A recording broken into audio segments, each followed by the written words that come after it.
The sun blazed relentlessly over the vast Saharan desert.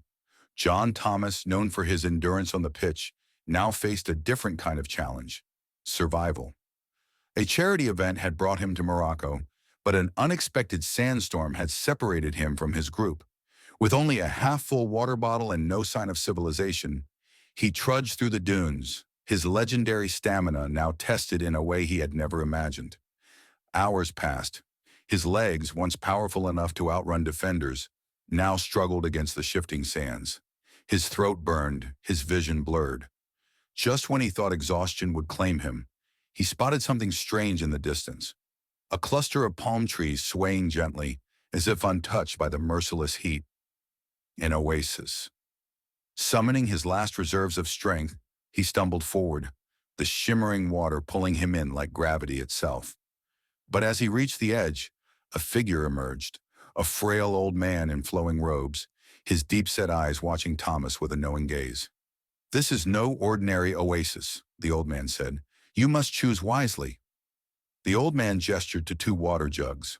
One, made of ordinary clay, was filled with crystal-clear water, fresh and inviting. The other, a golden goblet encrusted with jewels, held a liquid that shimmered unnaturally in the sunlight. "You may drink from one," the guardian explained. "The first will quench your thirst and sustain you until rescue arrives.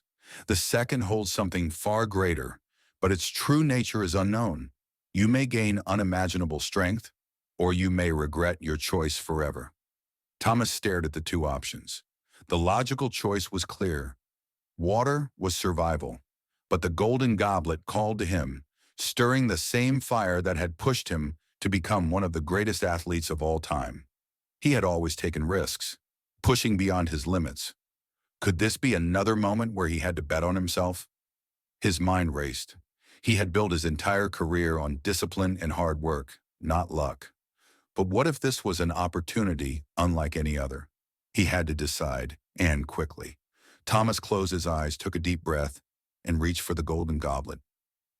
The old man's expression did not change, but there was a flicker of something in his eyes: approval or pity.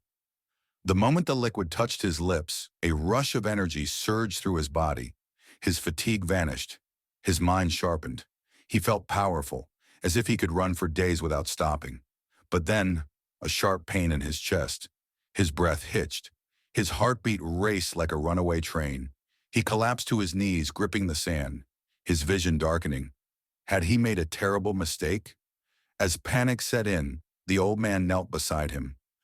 "The greatest rewards often come with the greatest tests," he murmured. "Your body is strong, your mind even stronger, but true power lies in balance. You have always pushed yourself to the edge, Thomas. Now learn to listen." The pain subsided. The world became clear again. Thomas stood, feeling lighter, faster, stronger. He looked at his hands. He felt reborn. Whatever was in that goblet had not killed him. It had changed him. Days later, rescue teams found Thomas, not weak and desperate, but standing tall and confident at the oasis. When asked how he had survived, he only smiled and said, "I trusted my instincts." He returned to the world a different man. His training intensified, his discipline reached new heights, and his performance on the field soared. Fans and analysts alike noticed something new in him: a speed, a precision, a resilience that defied explanation. The legend of the Golden Goblet spread, but Thomas never spoke of it again. Some believed it had been a simple mirage. Others whispered that he had unlocked a secret few could comprehend. But one thing was certain: he had taken the risk, and it had paid off. And in the end, it wasn't magic or luck that had saved him. It was the same thing that had always defined him: his unwavering belief in himself. Moral of the story: taking risks can lead to unimaginable rewards, but true strength comes from knowing when to push forward and when to hold back. What would you choose? Would you take the safe path or risk it all for the unknown? Let us know in the comments.